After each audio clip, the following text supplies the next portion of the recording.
Sadiq agro মার্কেটে গরুর দাম বাড়িয়ে দিয়েছে। কোটি টাকার গরু বাংলাদেশে নিয়ে আসা। যখন মোদী সরকার আমাদেরকে গরু দেওয়া বন্ধ করে দিল, আমাদের মাননীয় প্রধানমন্ত্রী আপনাকে ডিজিটাল কাউবয় উপাধি দিয়েছেন। জি, বসে বসে কফি খাবে, গরু দেখবে, গরু কিনবে। গরুর দুধের জন্য না, গরুর গোবরের জন্য গরু পালে। তো আমরা চিন্তা করলাম গরুর গোবরের জন্য গরু পালে তাদের পোষায়। গোবর নিয়ে কেন কথা বলবেন? আমি শুনলাম যে গরুর ইউরিনটা নিয়েও নাকি অনেক চিন্তা ভাবনা হচ্ছে। যেমন পেনিসটা এক্সপোর্ট হয়েছে জাপানে, ক্যাট ফুড, ডগ ফুড তৈরি হয় এটা দিয়ে। কলাবাগানের লোকাল ফ্রেন্ডরা মিলে রাস্তায় দাঁড়িয়ে থাকতাম, গরু যে ভাই কত নিল, আমরাই জাজ করতাম যে হ্যাঁ ভাই ঠিক হয়েছে, না ভাই আপনি ঠকছেন। তখন আমরা এগুলো নিয়ে স্টাডি করে যে না ঠিক আছে, লেজ চিকন হতে হবে, গলা চিকন হতে হবে, গলায় কোনো গলকম্বল থাকা যাবে না। সেটা কিন্তু বাইরে থেকে বোঝা যাচ্ছে না, মনে হচ্ছে সেম রেঞ্জ রোভার। এটা একটা রিস্কি বিজনেস কিনা, কারণ এটা তো গরুগুলো তো প্লেনে আসে। আমি যতদূর জানি 18টা গরু আনছিলাম, 3টা মারা গেছে। এক গরুর দামই তো 1 কোটি, 70 থেকে 75 কোটি কি হবে? না, আরো অনেক কিছু আছে। আসসালামু আলাইকুম দর্শক, আপনাদের সবাইকে আমন্ত্রণ জানাচ্ছি all time milk bread presents Darji Kibria শোতে। কোরবানির সময় এবং এই সময় যারা আমাদের এই অনুষ্ঠানে আছেন এবং যারা চোখ রাখলেন, তাদের জন্য একটা খুবই অ্যাপ্রোপ্রিয়েট এবং খুবই সময় উপযোগী একটা অনুষ্ঠান উপহার দিতে যাচ্ছি আমরা।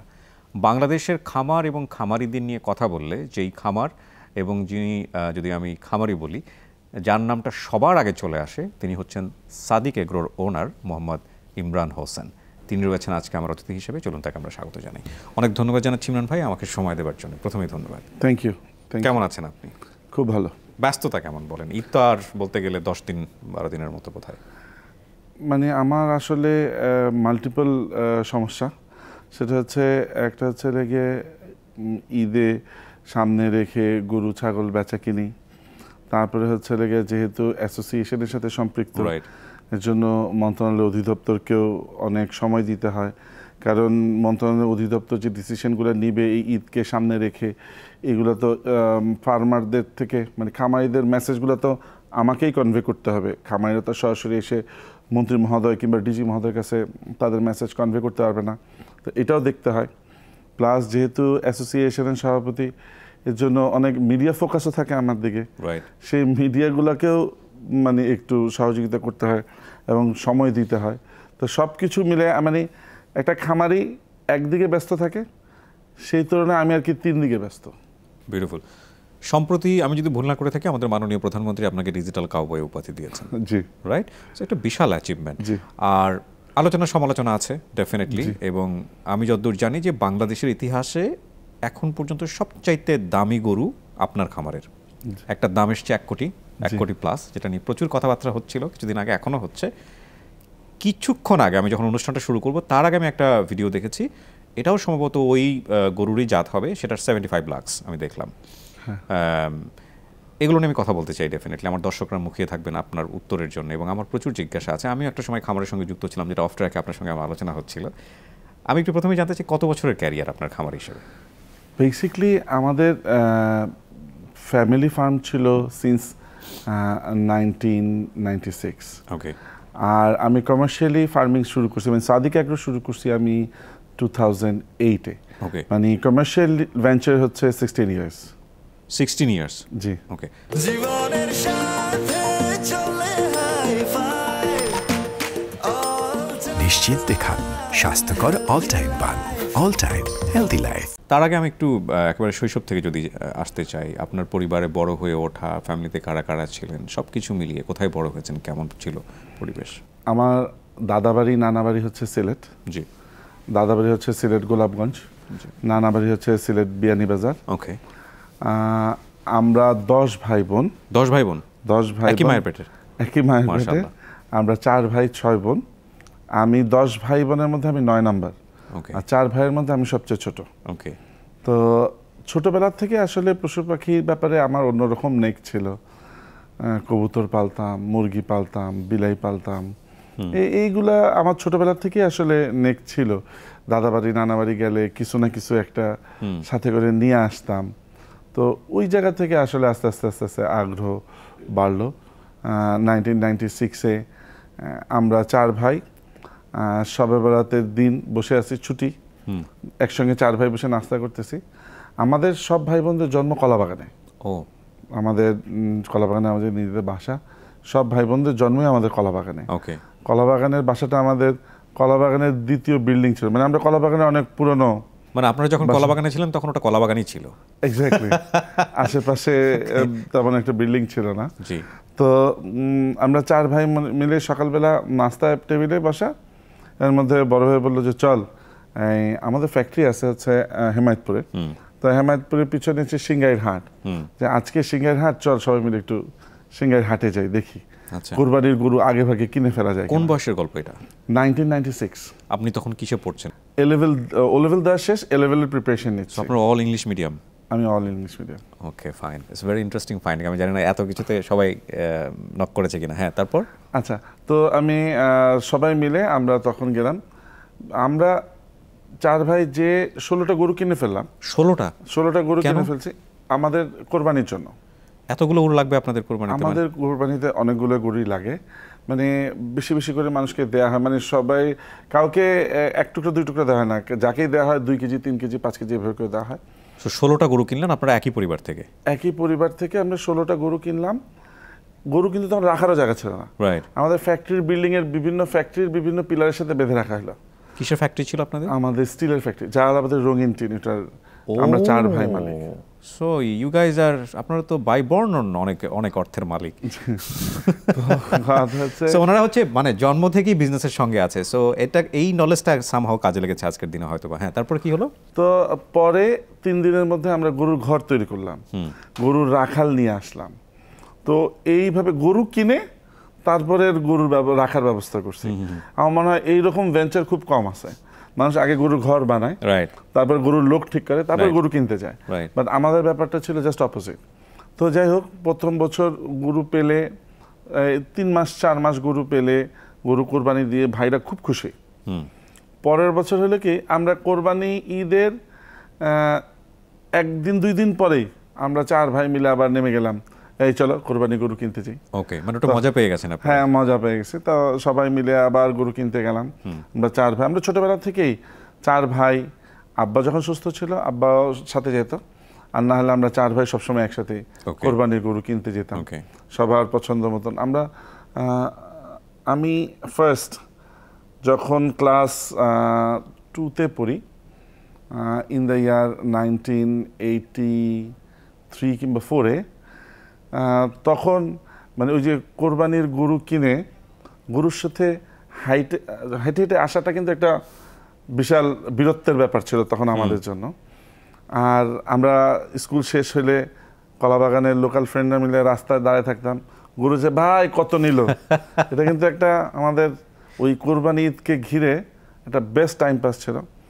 আর তাছাড়া ওই যে বিভিন্ন বাসায় বাসায় যাইতাম, গরু আসতো, আমরাই জাজ করতাম যে হ্যাঁ ভাই ঠিক হয়েছে, না ভাই আপনি ঠকছেন, না ভাই আপনি জিতছেন, আমরাই জাজমেন্ট দিতাম। এইটাই আমাদের ছোটবেলার সবচেয়ে বেস্ট টাইম পাস ছিল। তো এগুলো থেকে আসলে আমার এই গরুর প্রতি একটা বিশাল নেক ছিল। কখন মনে হলো যে না আমরা ফার্ম নিয়ে কাজ করব, মানে এটা একটু এক্সপেরিমেন্ট করে দেখলে কেমন হয়? 2007 সালে, তখন তত্ত্বাবধায়ক সরকার ক্ষমতায়। তখন আমরা 5 জন বন্ধু মিলে চিন্তা করলাম যে ওল্ড টাউনের অনেক লোক কিন্তু এই কোরবানিকে ঘিরে অস্থায়ী ব্যবসা করে, গরু নিয়ে আসে এনে কোরবানির হাটে বিক্রি করে, ভালো ইনকাম করে। তো এরকম অনেক বন্ধুর সাথে আমার পরিচয় আছে। তো 2007 সালে তত্ত্বাবধায়ক সরকারের সময়, তো রমজান মাসের আগে আমরা একটা ভেঞ্চার নিলাম, ঠিক আছে চলো আমরা কিছু গ্রামে থেকে গরু নিয়ে এসে 3-4 মাস লালন পালন করি, করে আমরা কোরবানিতে বিক্রি করে আমরা একটা ভালো প্রফিট পাবো। আমরা জানতাম না যে গরু ট্রান্সপোর্টেশনে যে এফএমডি হতে পারে, কিংবা আরো খাওয়া ছেড়ে দিবে। অনেকে নামগুলো বুঝবেন, এফএমডি বলতে আসলে এক ধরনের রোগের কথা বলেছেন, foot and mouth disease, right? আমরা ঝরা রোগ বলি যেটাকে বাংলায়। জি।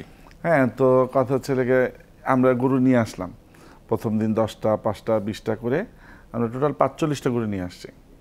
নয়াবাজার হাটে উঠাবো, নয়াবাজার হাটে 1 নাম্বার কাউন্টার বুক করা হলো।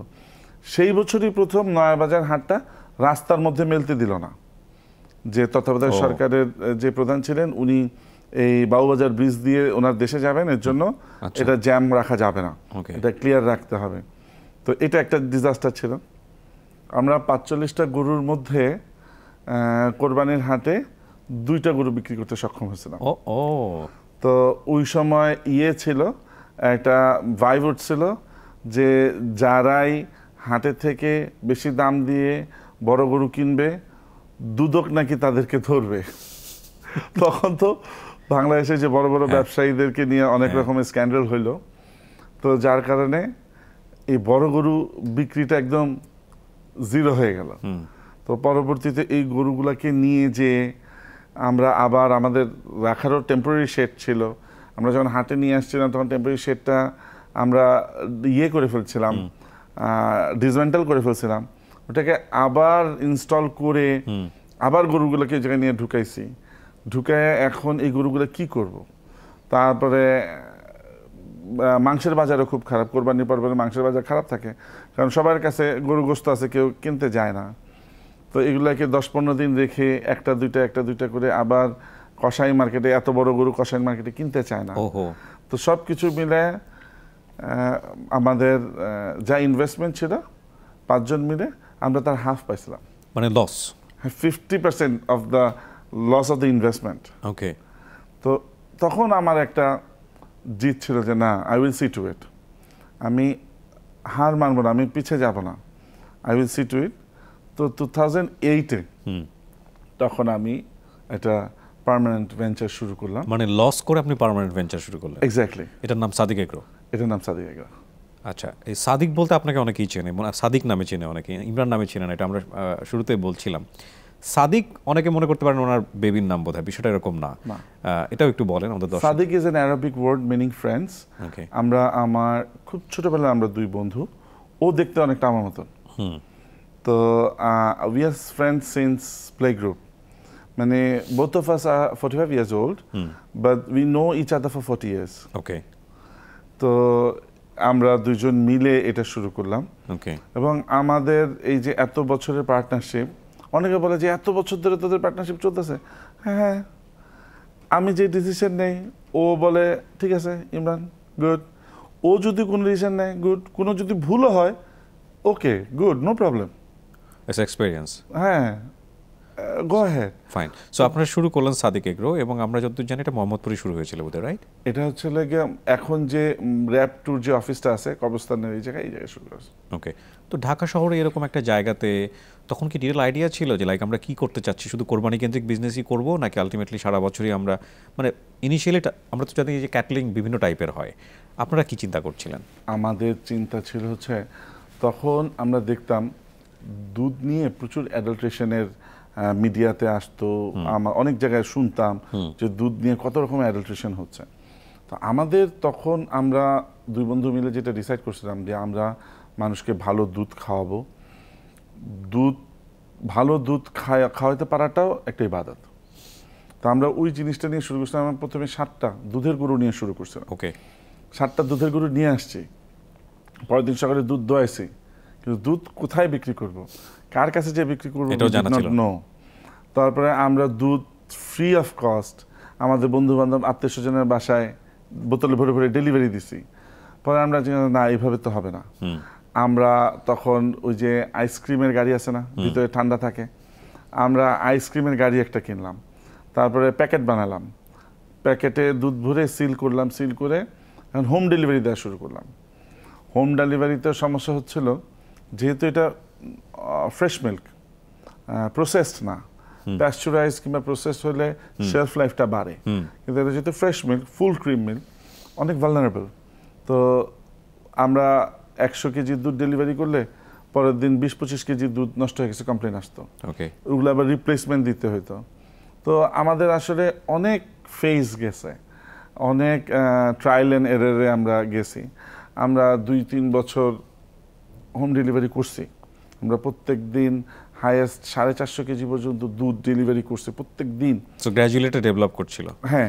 ইনিশিয়ালি আপনার চ্যালেঞ্জগুলো কি কি ছিল? একটা হলো মার্কেটের কথা তো চলে আসলো, লাইক আপনার মার্কেটে কোথায় সেল করবেন জানতেন না, কিন্তু আপনার ইনহাউস ডেভেলপমেন্টের চ্যালেঞ্জগুলো কি ছিল? লাইক থাকে না যে হিউম্যান রিসোর্স কোথায় পাবো, ক্যাটেলের ফুড কোথায় পাবো, এগুলো সম্পর্কে আপনাদের নলেজ ছিল আপনারা যখন শুরু করছেন? যেহেতু আমার আগে ফ্যামিলি ফার্ম ছিল, ওকে, ওই জায়গা থেকে ক্যাটেলের ফুড কোথায় পাবো সেটা আমার নলেজ ছিল। আর হচ্ছে লেগে ম্যান পাওয়ার কোথায় পাবো সেটাও আমার একটা প্রিভিয়াস নলেজ ছিল। এই দুইটা নিয়ে আমার শুরু থেকে তেমন বেশি স্ট্রাগলিং হয় নাই। বাট দুধের গরু চেনা এবং কেনা এটা কিন্তু একটা বিশাল চ্যালেঞ্জ। এই চ্যালেঞ্জটা কেন, মানে চ্যালেঞ্জটা প্রয়োজনটা কি আসলে? মার্কেটটাকে ইজি করে ফেলা যায় না? না, যায় না, বিকজ আমরা এখনো আনঅর্গানাইজড। আচ্ছা, আমি এই জায়গাটা নিয়ে একটু বড় করে কথা বলতে চাই, কারণ বাংলাদেশের টপ ফার্মের মালিক আপনি, এবং আপনার বক্তব্য শোনার জন্য অনেক ক্ষুদ্র ক্ষুদ্র খামারিরা আজকের অনুষ্ঠানটা দেখবে। জীবনের সাথে চলে হাই-ফাই, নিশ্চিন্তে খান স্বাস্থ্যকর অল টাইম পান। All time healthy life. সবচাইতে ক্রিটিক্যাল যেটা বললেন যে দুধের গরু চেনা, রাইট, এই জায়গাটাকে কেন ইজি করা যায় না, মানে সমস্যাটা কোথায় আসলে? হচ্ছে কি, আমাদের দেশে এখনো দুধের গরু কিনতে হয় ফিজিক্যাল প্রপার্টিজ দেখে, যেমন গরুটা কত বড়, কালার কি, গলার শেপ কি, লেজের শেপ কি, পিঠের শেপটা কি, এগুলা দেখে কিনতে হয়। কিন্তু আমরা এটার পেডিগ্রি জানি না, ওর বাবার হিস্ট্রি কি, ওর মায়ের হিস্ট্রি কি। বেসিক্যালি বাইরের দেশে কিন্তু তারা গরু দেখে গরু কিনে না, তারা পেডিগ্রি দেখে গরু কিনে। আচ্ছা, তো আমাদের দেশে এই পেডিগ্রি দেখে গরু কেনার প্র্যাকটিস নাই, কিংবা আমাদের দেশে গরুর পেডিগ্রি সংরক্ষণ করা হয় না, কিংবা এই রকম আমাদের দেশে যে ক্রস ব্রিড যে গরুগুলো, এগুলার বেসিকলি পেডিগ্রি রাখাটাও অনেক টাফ। পিওর ব্রিড হলে পেডিগ্রি রাখাটা ইজি, বাট এরকম ভার্সেটাইল ক্রস ব্রিড হলে পেডিগ্রি রাখাটাও টাফ। যার কারণে হয়েছে কি, অনেক রকমের ওষুধ আছে, আমি আজকে খাওয়াই দিলাম গরুকে, কালকে ও 7-8 কেজি দুধ বেশি দিবে। ওকে, ঠিক আছে, তো আপনি কালকে আসতেছেন আমার বাসায়, গরু দেখবেন, আমি আজকে রাত্রে ওষুধটা খাওয়াই রাখলাম, কালকে উলানটা এত বড় হয়ে থাকলো, আপনি দুধ দোয়াইলেন, আপনি যে গরুটা বেসিকলি 8-9 কেজি 10 কেজি দুধ দিতে সক্ষম, সে আপনার সামনে 18 কেজি দুধ দিয়ে দিল। আপনার তো খুশিতে 18 কেজি দুধের গরু মনে করে দাম দিয়ে আমার কাছে নিয়ে গেলেন, তো তখন তো আপনি আসলে প্রতারিত হয়ে গেলেন। তো এইরকম প্রতারিত আমরা প্রথম দিকে হিউজ হয়েছে। ওকে, তারপরে আমরা চিন্তা করলাম যে না, এইভাবে আসলে কন্টিনিউ করা যায় না।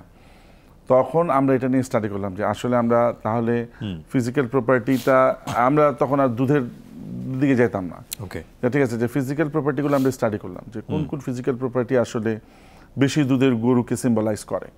তখন আমরা এগুলো নিয়ে স্টাডি করে যে না, ঠিক আছে, লেজ চিকন হতে হবে, গলা চিকন হতে হবে, গলায় কোনো গলকম্বল থাকা যাবে না, নাভি একটু ঝুলা থাকা যাবে না, পিঠটা একদম স্ট্রেইট হইতে হবে। তো এইসব জিনিস, লাইক আপনি ওনার হয়ে কি আপনি একদম ফিল্ড লেভেলে যেতেন এই জিনিসগুলো করার জন্য? হ্যাঁ, আমি নিজে এখনো আমি গরু কিনতে নিজে যাই, এটা আমার একটা শখ। তো আমরা যেমন গত 2-3 বছর ধরে আমরা দুধের গরু কিনি না। আমরা প্রত্যেক বছর আমাদের এখন 350 দুধের গরু আছে, আমরা প্রত্যেক বছর 30-40টা গরু কালিং করতাম, নতুন 30-40টা গরু কিনতাম। ওকে, বাট আমরা দেখতেছি আমরা এই জায়গায় না আটকায় যাচ্ছে, আমরা আগে বাড়তে পারতেছি না। তখন আমরা সরকারের কাছ থেকে অনুমতি নিয়ে আমরা American best genetic company ST genetics থেকে আমরা সিমেন্ট নিয়ে আসলাম, ভালো সিমেন্ট। ওগুলো দিয়ে আমরা আমাদের নিজেদের ঘরে বাচ্চা উন্নয়ন করা শুরু করলাম। ওকে, এবং বাচ্চা উন্নয়ন করে আমরা দেখলাম যে ওই সিমেন্ট দিয়ে যে বাচ্চাগুলো আমাদের হলো, এগুলো প্রথম বিয়ে নেই 18, 20, 22, 25 কেজি দুধ দিচ্ছে। ওকে, ঠিক আছে, আমরা চিন্তা করলাম না, আমরা এখন অ্যাক্সিলারেট করতে পারবো। আমরা চাচ্ছিলাম, আমাদের টার্গেট ছিল যে আমরা 340টা গরু পেলে আমরা 2600-2700 কেজি দুধ পাচ্ছিলাম এভরিডে, এখনো পাই। ওকে, কিন্তু আমাদের টার্গেট হচ্ছে 340টা না, আমরা 300টা গরু পেলে 3000 লিটার দুধ চাই। ওকে, আমাদের পার ক্যাপিটা প্রোডাকশনটা বাড়ানো। What about the quality of milk? Quality is also important. আমরা যেই সিমেন্টগুলো নিয়ে আসছি আমেরিকা থেকে, ওগুলো সব A2 জেনেটিক্স। দুধের মধ্যে A1 A2 জেনেটিক্স যেটা, সেটা হচ্ছে যাদের ল্যাকটোজ ইনটলারেন্স আছে তারা খেতে পারবে না, খেলে তাদের পেট খারাপ হবে কিংবা সমস্যা হবে। বাট A2 জেনেটিক্স হচ্ছে দুধের কোয়ালিটিটা খুব ভালো, প্রোটিন পার্সেন্টেজ অনেক হাই, যাদের ল্যাকটোজ ইনটলারেন্স আছে তারাও খেতে পারবে, তাদের সমস্যা হবে না। যে কোনো গরুকে সিমেন্ট দিলেই এটা কি ব্রিডটা ওইভাবে হবে না? কোয়ালিটি নিশ্চয়ই লাগে। All Indian indigenous breeds are by default A2 all indigenous breed, আমাদের যে লোকাল ব্রিডগুলো আছে কিংবা ইন্ডিয়ান যে ব্রিডগুলো আছে, আমরা তো ধরতে পারি আজ থেকে 70-80 বছর আগে আমরা ইন্ডিয়ারই অংশ ছিলাম। পাকিস্তান বলেন, বাংলাদেশ বলেন আর ইন্ডিয়া বলেন, সবই ভারতই ছিল। তো all indigenous breed by default A2A2 genetics.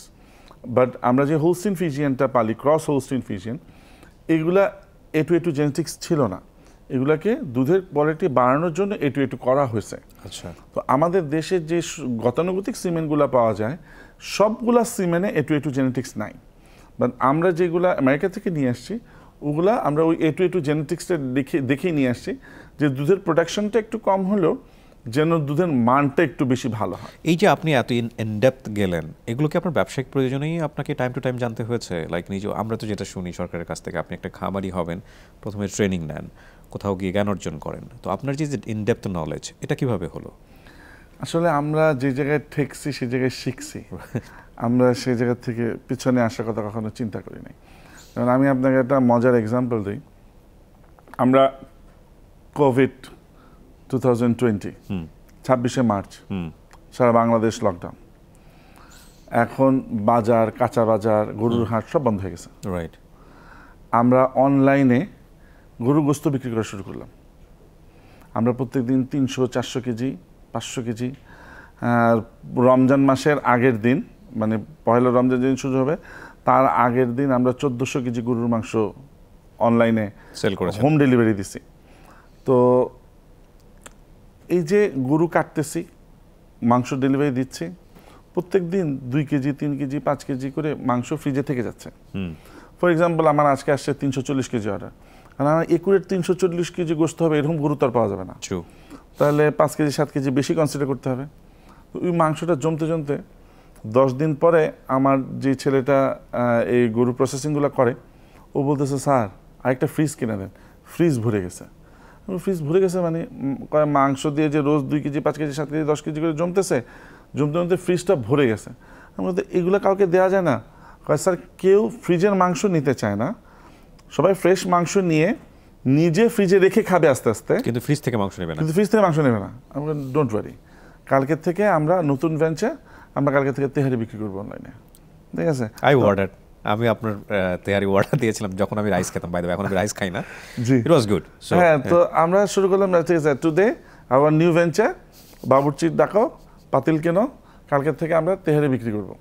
আমরা অনলাইনে তেহারি বিক্রি করা শুরু করলাম, যে আমাদের এই মাংসটাকে তো, এর মাংসটা খারাপ না, ফেলে দেওয়ার মতন না, কিন্তু এই মাংসটা আমার কাজে লাগাইতে হবে।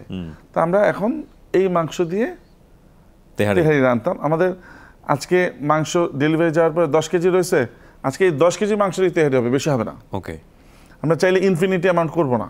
ওকে, তেহারি সেল হতো, অনেক সেল। মিষ্টির দোকানটাও কি একইভাবে আসলো? এটারও একটা বিহাইন্ড স্টোরি আছে। সেটা হচ্ছে 2016-এ টানা 7 দিন বৃষ্টি ছিল। ওকে, তো আমাদের তো ছিল কি, আমরা দুধ বিক্রি করি সরাসরি কাস্টমারের কাছে। তো টানা 7 দিন বৃষ্টির জন্য আমাদের প্রচুর দুধ অবিকৃত থেকে যাচ্ছে।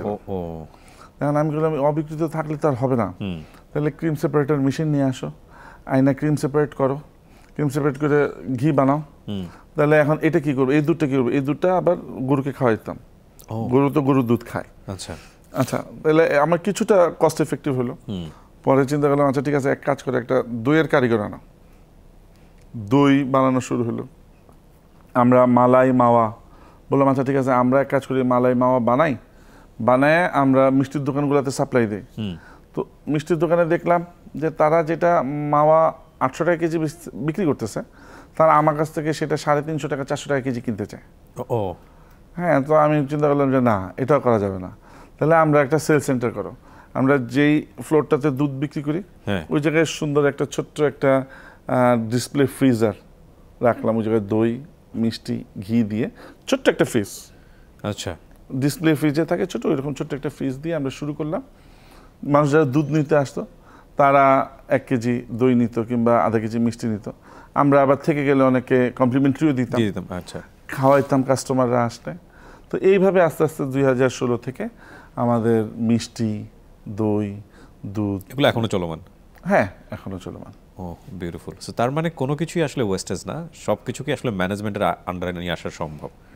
এক্স্যাক্টলি। আমরা চাচ্ছি, আমরা আরেকটা প্রজেক্ট করতেছি এই আগামী 1 মাসের মধ্যে হয়তো বা আমাদের এটা চালু হয়ে যাবে।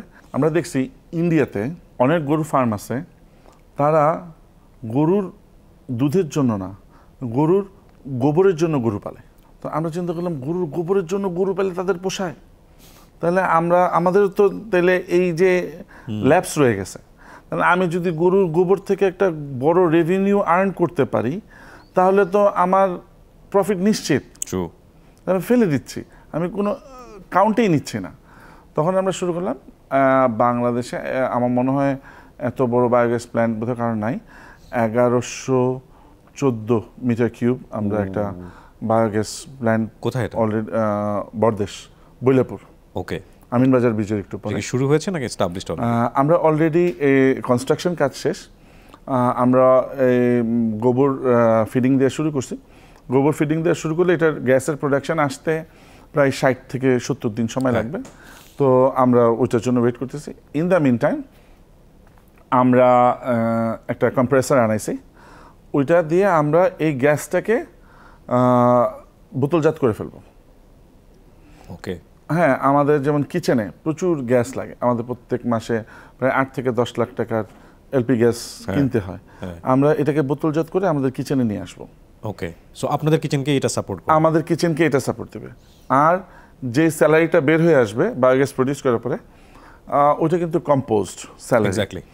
ওইটাকে আমরা ডাং ড্রায়ার দিয়ে পাউডার ফর্মে নিয়ে আসবো, এটা সার হিসেবে ইউজ হবে। এনে আমরা ব্যাগে করে 5 কেজি এবং 25 কেজির প্যাকেট সাইজ করব। 5 কেজির প্যাকেট সাইজগুলো আমরা ডিপার্টমেন্টাল স্টোরে নিয়ে সেল করব। যারা ছাদ বাগান করে তারা তো কাঁচা গোবর ধরতে হয়তো বা তাদের একটু সমস্যা থাকতে পারে, একটু ঘৃণা লাগতে পারে, কিন্তু একদম পাউডারের মতন শুকনা গোবর ধরতে তাদের সেই খারাপ লাগবে না। তো আমরা ইন্ডিয়াতে দেখছি, আমি কেরালাতে গেছি, কেরালার ওয়ান অফ দ্য বিগেস্ট ওই যে শপিং মল হচ্ছে লুলু মল। লুলু মলের ডিপার্টমেন্টাল স্টোরে ড্রাইড ডাং সেল করতেছে। তো যারা ছাদ বাগান করে, শৌখিন বাগান করে, তারা কিন্তু সেইটা কিনে নিচ্ছে। তো আমরা এর জন্য 2টা প্যাক সাইজ করছি, একটা হচ্ছে 5 কেজি, একটা হচ্ছে 25 কেজি। সেগুলো সব আপকামিং, এটা 1 মাসের মধ্যে চলে আসবে। জীবনের সাথে চলে হাই-ফাই নিশ্চিন্তে খান স্বাস্থ্যকর অল টাইম পান। All time healthy life. গরুর আসলে কোনো কিছুই ফেলনা নয়। শুধু আপনি গোবর নিয়ে কেন কথা বলবেন? আমি শুনলাম যে গরুর ইউরিনটা নিয়েও নাকি অনেক চিন্তা ভাবনা হচ্ছে, দেশের বাইরে সেল হয় বা এরকম কোনো কিছু। আমরা ইউরিনটাকেও ধরে রাখার জন্য ট্যাঙ্ক রাখছি। সো এটা কি আলাদা হবে নাকি বায়োগ্যাসের সাথেই? না, এটা হচ্ছে বায়োগ্যাস প্রডিউস হওয়ার পরে যে স্যালারিটা চলে আসবে, সেই স্যালারিটাকে যখন আমরা স্কুইজ করব, স্কুইজ করলে তখন সলিড পার্টটা চলে যাবে ডাং ড্রায়ারের ভিতরে, আর লিকুইড পার্টটা তখন আরেকটা ট্যাঙ্কে চলে যাবে। সেই লিকুইডটাকে হচ্ছে লেগে কিছু প্রোবায়োটিক্স দিয়ে প্রসেস করে যদি আমরা পুকুরে ছাড়ি তাহলে ও প্লাঙ্কটন তৈরি করবে। That is an organic food for the fish. Okay okay. তো এইটাই ইউরিনটা আসলে এই কাজেই ব্যবহার হবে। আর যেহেতু ওইটাতে মিথেন গ্যাস থাকবে না, তো it will not cause any harm to the pond. Okay. তো যার কারণে অল সায়েন্টিফিক। তো আমরা এর জন্য যেমন হচ্ছে আমরা যখন একটা গরু কাটি, আমরা প্রচুর অনলাইনে গরু গোশত সেল করি, কিংবা আমাদের নিজস্ব প্রচুর গরু গোশতের চাহিদা আছে। তো আমাদের প্রতিদিন 4-5টা গরু কাটা হয়। তো আমরা যে গরুগুলা কাটি, আমরা সেই গরুগুলার যে অফালসগুলা আমরা আমাদের অনেক বড় একটা ফ্রিজার আছে, আমরা এগুলোকে প্রিজার্ভ করি। যেমন হচ্ছে পেনিস, টেস্টিস, তারপরে হচ্ছে ইউরিন ব্লাডার, তারপরে হচ্ছে এইরকম আরও কিছু ওয়েস্টেজ আছে যেগুলো আজ থেকে 8-10 বছর আগে ডাস্টবিনে ফেলে দেওয়া হতো। এগুলোকে আমরা গরু কাটার সাথে সাথে এগুলোকে ফ্রিজারে ওয়াশ করে ফ্রিজে প্রিজার্ভ করি। তো অন্যান্য কষাইয়ের দোকানে এই পেনিস কিংবা এই টেস্টিস কিংবা এই ইউরিন ব্লাডার ওরা যে দামে সেল করে, আমি কিন্তু তার থেকে 3 গুণ বেশি দামে সেল করি। হাউ? বিকজ ওদেরটা ওরা সাথে সাথে ফ্রিজ করে না। আচ্ছা। এটা তো একটা লাইভ জিনিস, এটা ফ্রিজে যেতে যেতে মনে করেন 24 ঘন্টা সময় লাগে, তো ডিকম্পোজিশন হয়ে যায়, তখন এটা A গ্রেডের থাকে না, তখন এটা B গ্রেডের হয়ে যায়। এগুলো কি করে মানুষ খায়? ফুড? এগুলো এক্সপোর্ট হয়। আচ্ছা। চায়নাতে এক্সপোর্ট হয়। চায়নারা তো আসলে কিছুই খাওয়া বাকি রাখে না হ্যাঁ, somehow। তো না এগুলা দিয়ে যেমন পেনিসটা এক্সপোর্ট হয়েছে জাপানে। আচ্ছা। জাপানে ওদের দেশের খুব expensive cat food dog food তৈরি হয় এটা দিয়ে। আচ্ছা। খুবই expensive cat food dog food তৈরি হয় এগুলা দিয়ে। তো হচ্ছে জাপানে এক্সপোর্ট হচ্ছে। তো যারা এগুলো এক্সপোর্ট করে তারা লোকাল মার্কেট থেকে নেয়, কিন্তু ওগুলোর কোয়ালিটি অত ভালো না, কিন্তু আমাদের কাছ থেকে বেশি দাম দিয়ে নেয়, কারণ আমরা কাটার সাথে সাথে ফ্রিজ করে ফেলি। ওকে। যার কারণে আমাদের কোয়ালিটিটা কোনো ডিকম্পোজিশন থাকে না। What about the skin? চামড়ার ব্যাপারে কি করছে? চামড়া নিয়ে আসলে আমাদের অনেক ভাবতে হবে। চামড়া তো অনেক বড় একটা শিল্প। গার্মেন্টসের পরে চামড়া রপ্তানি আমাদের সবচেয়ে বড় বৈদেশিক মুদ্রার আয়ের উৎস হতে পারে, কিন্তু এই জায়গায় যে চামড়া শিল্পটাকে যে হাজারীবাগ থেকে হেমায়তপুর নেওয়া হলো, ওই জায়গায় যে সেন্ট্রাল ইটিপিটা অকার্যকর হয়ে গেল, এটা আসলে সরকার সেন্ট্রাল ইটিপি কেন করছিল? যে পার্সোনাল ইটিপি থাকলে সবাই ঠিক মতো, ইটিপি রানিং কস্ট অনেক হাই, সবাই ঠিক মতন রান করতে চায় না বিকজ অফ দ্য কস্ট। তো সেন্ট্রাল ইটিপি হইলে তখন সরকার রান করবে, সরকার এটা তখন আর কষ্টের দিক চিন্তা করবে না, বাট সরকার তো আর রান করতে পারে নাই। আবার পার্সোনাল ইটিপিরও সরকার জায়গা দেয় নাই, কারণ সরকার যে প্লটটা অ্যালট করছে সেগুলোতে পার্সোনাল ইটিপির সুযোগ ধরা নাই। তো এর জন্য আর কি এই সেক্টরটাই আস্তে আস্তে একটু বসে গেছে। আমাদের এক্সপোর্ট আমরা এখন চায়নার মার্কেটে এক্সপোর্ট করি। চায়নার মার্কেটে কোনো অ্যালায়েন্স করতে হয় না, আমাদেরকে ফুলফিল করতে হয় না, বাট আমরা ইউরোপিয়ান কিংবা আমেরিকান মার্কেট, যেমন হচ্ছে যে গার্মেন্টসের যে অ্যাকর্ড অ্যালায়েন্সের যে শর্তগুলো আমাদেরকে ফুলফিল করতে হয়, আমরা যদি ইউরোপিয়ান মার্কেট কিংবা আমেরিকান মার্কেটে যদি এক্সপোর্ট করতে চাই, আমাদের কিছু প্রোটোকল মানতে হবে। যেমন আমাদের ইটিপি, যেমন পরিবেশ দূষিত হচ্ছে না, এইরকম কিছু জিনিস আমাদের মানতে হবে। এখন এগুলো আমরা ফুলফিল করতে পারতেছি না, এর জন্য আমরা ইউরোপিয়ান আমেরিকান ইয়েগুলা আমরা ধরতে পারতেছি না। ওকে। তো যার কারণে আমাদের চামড়ার দামটা আমরা কম পাচ্ছি। তো এটা আসলে আমার কাছে মনে হয় সরকার অনতি বিলম্বে এই ব্যাপারে কঠিন নজরদারি দেওয়া উচিত। তাহলে চামড়া শিল্প আমাদের দেশের দ্বিতীয় বৃহত্তর রপ্তানি শিল্প এবং দ্বিতীয় বৃহত্তর ফরেন কারেন্সি আর্ন করার বেশ কয়েক বছর ধরে আমরা দেখছি এই সমস্যাটা, প্রায় লম্বা সময় ধরে আমরা দেখতে পাচ্ছি যে মানুষজন চামড়া নিয়ে গিয়ে রাস্তার মাঝখানে ফেলে দেয়, মানুষজন এত কম দামে। আমি নিজেই দেখেছি এই চামড়ার দাম যদি ভালো হয়, আপনি একটু চিন্তা করে দেখেন, আজ থেকে 10 বছর আগে 120 কেজি মাংস পাওয়া যেত, এরকম একটা গরুর চামড়া কিন্তু 3000 টাকা বিক্রি হতো। এখন 300 টাকাও বিক্রি হয়, এখন 300 টাকা বিক্রি হয় না। তাহলে এখন যদি 120 কেজি মাংস পাওয়া যায়, এরকম একটা গরু, আমরা যদি ইনফ্লেশনের কথা চিন্তা করি, তাহলে বিক্রি হওয়া উচিত 5000 টাকা। রাইট। তাহলে 5000 টাকা বিক্রি হলে কিন্তু আমার অটোমেটিক্যালি 50 টাকা পার কেজি মাংসের দাম কিন্তু কমে গেল। আমরা যদি গরুর চামড়াটা ভালো দামে বিক্রি করি, আমরা যদি এই যে আমি অফালসগুলোর কথা বললাম, এগুলাকে যদি আমরা সাথে সাথে ফ্রিজে সংরক্ষণ করি, ওগুলো যদি একটা ভালো দামে বিক্রি করতে পারি, তাহলে কি হলো, আমাদের কিন্তু মাংসের দামের উপরে চাপটা কমবে। রাইট। আমি আবার একটু বিজনেস জায়গাটায় আসতে চাই। আপনারা 2 বন্ধু মিলে শুরু করেছিলেন, এবং সেই সময়টাতে আপনাদের ইনভেস্টমেন্ট কত ছিল? সেই সময় আমাদের ফার্স্ট ইনভেস্টমেন্ট ছিল 7 লাখ টাকা। 7 লাখ টাকা।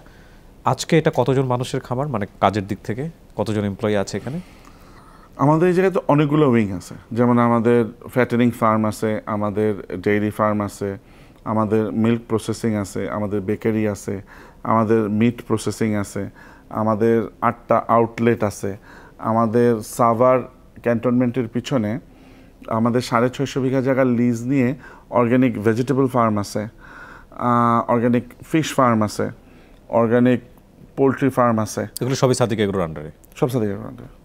আমাদের হাঁস মুরগি এগুলোও আছে। তো সব কিছু মিলে আমাদের সাদিক এগ্রোতে এখন 480 জন এমপ্লয়ি।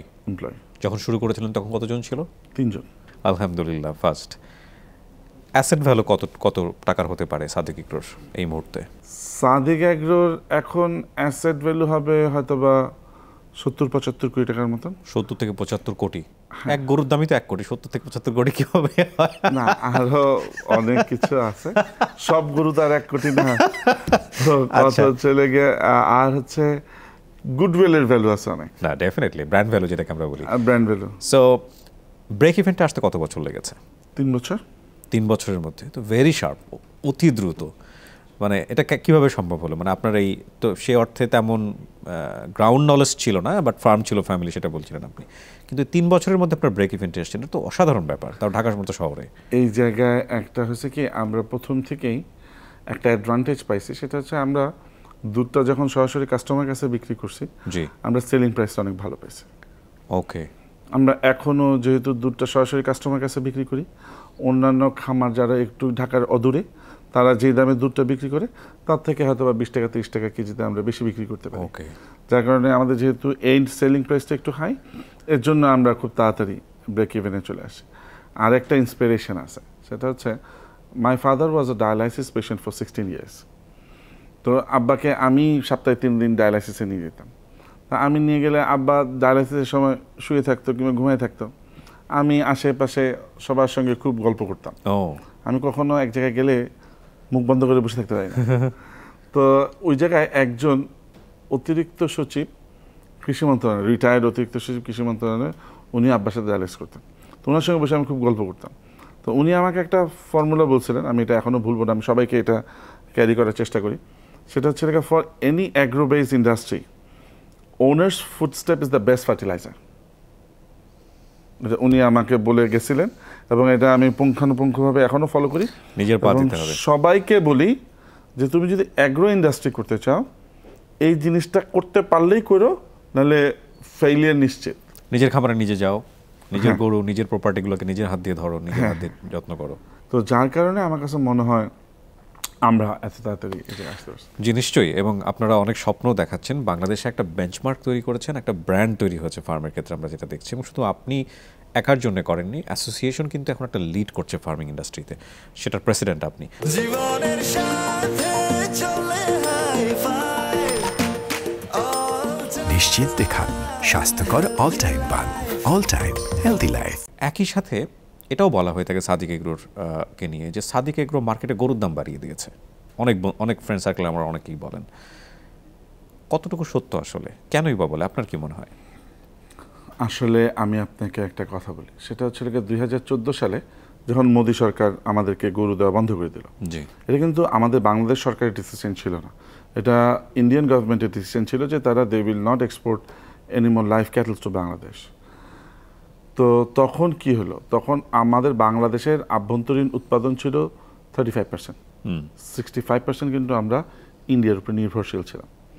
বাট যখন বন্ধ হয়ে গেল, তখন আমরা খামারিরা মিলে যখন হাল ধরলাম, আমরা 5 বছরে কিন্তু মাংসের স্বয়ংসম্পূর্ণতা অর্জন করতে সক্ষম হয়েছে। এখন মানুষ মনে করতেছে যে আমরা দাম বাড়াই দিছি, this is not true information. সেটা চলে গিয়া দাম তো বাড়ছে, ইন্ডিয়ান গভর্নমেন্ট ডিসিশন নিছে তারা আর বাংলাদেশে গরু দিবে না। ওই সময় যে জাম্পটা হয়েছে ওটা ডাউন হয়নি, ওইটা আর ডাউন হয় নাই। বাট আপনারা তো মিডিয়া ব্যক্তিত্ব, আপনারা ইজিলি খবর নিতে পারবেন যে 2023-এ রমজান মাসে গরু গোশতের দাম যা ছিল, 2024-এ রমজান মাসে কিন্তু তার থেকে একটু কম ছিল। এরকম ডাউন ট্রেন্ড কিন্তু আমাদের বাংলাদেশে কোনো প্রোডাক্টে নাই। 2023-এ সয়াবিন তেলের দাম কত ছিল, 2024-এর রমজান মাসে সয়াবিন তেলের দাম কত হয়েছে, 2023-এ চিনির দাম কত ছিল, 24-এ চিনির দাম কত হয়েছে। এটা হচ্ছে লাগে, আমার কথা হচ্ছে লাগে, একটা ইনফ্লেশন তো হয়েছে, এটা সবাইকে তো মানতে হবে। আপনার অ্যাপার্টমেন্টের দাম কত বাড়ছে, বিদ্যুৎ বিল কত বাড়ছে, আমাদের ডিজেল পেট্রোলের দাম কত বাড়ছে, সব কিছু তো দাম বাড়ছে। তো এখন সব কিছু তো এসে আমার এই প্রোডাকশনে কস্টে তো হ্যাম্পার করে। এখন ইন্ডিয়ার ব্যাপারটা হচ্ছে, সবাই বলে ইন্ডিয়ায় মাংসের দাম এত কম কেন, আমার দেশে মাংসের দাম এত বেশি কেন। বেসিক্যালি গরুর মাংস ইন্ডিয়ার ডিমান্ড নাই, এর জন্য ইন্ডিয়ার দাম কম। আমার দেশে ডিমান্ড আছে, এর জন্য দাম বেশি।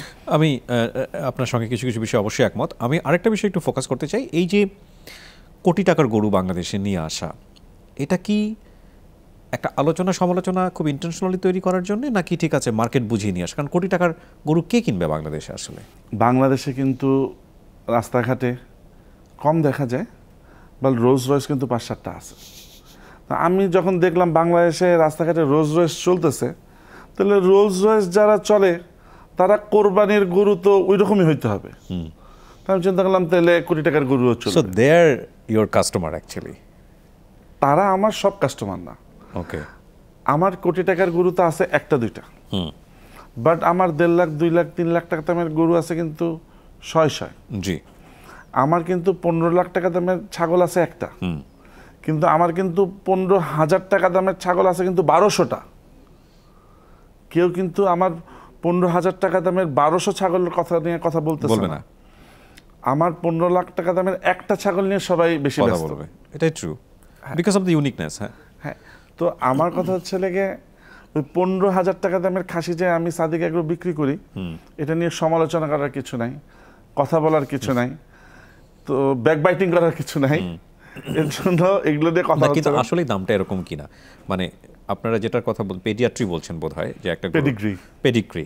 সো এই পেডিগ্রি এটা কি গ্লোবালি এটা রিকগনাইজড? এবং এটা যদি, এই গরুটা যদি বাংলাদেশে কোটি টাকা হয়, ইউএস এর মার্কেটেও কি আমরা এই ধরনের প্যারালাল প্রাইস পাবো, বা পৃথিবীর অন্যান্য দেশেও কি পাবো, নাকি বাংলাদেশে এটার দাম এত বাড়ানো হয়েছে?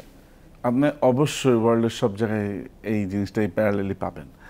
আমরা যে গরুটা বিক্রি করছি ওই গরুর গায়ে একদম সিল দিয়ে লেখা আছে, যেটা গরু মারা যাওয়ার আগ পর্যন্ত এইটা যাবে না, নাম্বার দেয়া আছে। আচ্ছা, একটা যেমন- বিক্রি হয়ে গেছে অলরেডি? হ্যাঁ, বিক্রি হয়েছে? বিক্রি হয়েছে। কটা বিক্রি হয়েছে এরকম? এরকম 4টা বিক্রি হয়েছে। ওয়াও, বাংলাদেশের বিগ মার্কেট। হ্যাঁ হ্যাঁ, big আপনি market। কয়টা নিয়ে আসছিলেন? 6টা। 6টা, এক একটা 1 কোটি টাকা করে? 1 কোটি আছে, 75 লাখ আছে, 1.5 কোটিও আছে। ও তো এর মধ্যে আপনার 4টা অলরেডি সেল। 4টা সোল। এই অনুষ্ঠান যতদিন আপনারা দেখবেন ততদিন হয়তো সবই বিক্রি হয়ে গেছে। সো সো কি দাঁড়ালো, মানে ওই আপনি বলছিলেন যে ওই সিল দেওয়া থাকে? হ্যাঁ, সিল দেওয়া থাকে, যেটা বলতেছি, যেমন লেখা আছে V8 5/, এত একটা নাম্বার দেওয়া আছে। আপনারা যদি এই নাম্বারটা দিয়ে গুগলে সার্চ দেন, তাহলে ও কোথায় জন্ম, কোন ফার্মে জন্ম, কোন দিন জন্ম, ওর বাবাকে, ওর মাকে, ওর দাদাকে, ওর নানাকে, সব ওখান থেকে আসবে। 110 বছরের হিস্ট্রি চলে আসবে। তো লাভ কি আমার এই কাস্টমার হিসেবে, এই যদি না, প্রশ্নটা আসে? লাভ কি আপনার বলতে হচ্ছে লেগে, আপনি তো গোশত কিনতেছেন না, আপনি তো গরু কিনতে আসছেন। তো এই গরু থেকে কেমন মাংস বের হবে সেটা আপনি আগে ভাগে কিভাবে জানবেন? ওর পেডিগ্রি দেখেই আপনাকে জানতে হবে যে আচ্ছা ঠিক আছে, ও ও এই লিনিয়েজ। নাকি এই যে মার্সিডিজ আর বিএমডব্লিউ কেনার মতো, আমি যদি এভাবে জিনিসটাকে সহজ করে বলি? এটা তো definitely Customer satisfaction। Customer satisfaction, Mercedes BMW কেনার মতনই এটা একটা উদাহরণ অবশ্যই। বাট আমরা যে কোবে বিফ খাই, মোস্ট এক্সপেন্সিভ না, স্টেক, কিন্তু কোবে বিফের জায়গাটা আপনি যদি বলেন ইউটিলিটি জায়গাতে, কোবে বিফ তো ডেফিনেটলি টেস্টের জায়গা থেকে সারা পৃথিবীর মধ্যে সবচেয়ে বেস্ট বিফ। কিন্তু এই গরুর মাংস, ব্রাহ্মামিটো, আচ্ছা, ব্রাহ্মামিটো, এটা আপনি গুগলে সার্চ দেন। কিন্তু এই সেম আয়তনের ব্রাহ্মণ আমরা কিন্তু 10 লাখ টাকা, 12 লাখ টাকা, 15 লাখ, 20 লাখ টাকা দিয়ে পাচ্ছি। কোথায় পাচ্ছেন? Without registration, without pedigree. Exactly. তো মাংসের টেস্ট কি খুব বেশি কিছু হবে? হ্যাঁ, অবশ্যই হবে। আপনার যে যেটা আছে, আপনাকে আমি একটা কথা বলি, রেঞ্জ রোভার যদি আপনি গ্রেডের উপরে, এই রেঞ্জ রোভার 2024, কিন্তু ইন্টারনাল অপশনস কি কি আছে আর ইন্টারনাল অপশনস কি কি নাই, এটার উপরে কিন্তু 1 কোটি টাকা ভ্যারি করে। হ্যাঁ, এগ্রিড। তো এইটাও কিন্তু এই সূক্ষ্ম সূক্ষ্ম জিনিস। ও আচ্ছা, ফাইন। বাইরের থেকে তো আপনি দেখতেছেন রেঞ্জ রোভারই, এখন ভিতরে 1 কোটি টাকার সামান বেশি আছে না 1 কোটি টাকার সামান কম আছে, সেটা কিন্তু বাইরে থেকে বোঝা যাচ্ছে না, মনে হচ্ছে same range rover, but internal difference is huge. So আপনার হাত ধরেই বাংলাদেশে এরকম একটা এক্সক্লুসিভ মার্কেট তৈরি হলো কি, মানে বিশেষ করে গরুর ক্ষেত্রে আমরা যদি বলি, বিএমডব্লিউ বা মার্সিডিজ সিরিজ শুরু হলো কিনা? আসলে এইটা নাকি আমাদের আগে ইন্টারনালি ছিল বাংলাদেশে, এটা আমরা জানতাম না?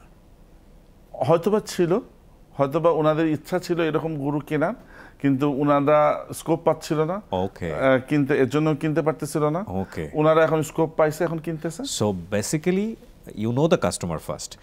আরেকটা জিনিস হচ্ছে যে এটা একটা রিস্কি বিজনেস কিনা, কারণ এটা তো গরুগুলো তো প্লেনে আসে, আমি যতদূর জানি, ভুল না করে থাকলে মারাও যেতে পারে, আর মৃত্যুর উপর তো কারো কোনো হাত নাই।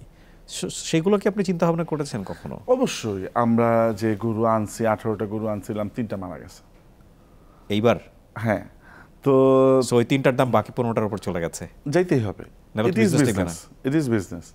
তো এই যে এই ব্যাপারগুলা তো লাইভ স্টকের বিজনেসে এই রিস্ক তো আপনাকে নিতেই হবে। ওকে, তো আমরা এইভাবে করি আসলে আমাদের প্রাইসগুলো ক্যালকুলেট করি। তো আরও একটা ব্যাপার আছে, আপনার যে কোনো এক্সপেন্সিভ জিনিস, for example expensive watch like Patek Philippe doesn't come on a very cheap box. ওর 1.5 কোটি টাকা দামের একটা ঘড়ি, তার বক্সটাও কিন্তু 1 লাখ টাকা দামের। ওইরকমই ট্রু। তো এখন যারা 1 কোটি টাকা দামের গরু কিনবে, তার ওই প্রত্যন্ত অঞ্চলে যে খুঁজে খুঁজে ক্ষুদ্র খামারিদের কাছে যে কেনার সময় নাই, ট্রু।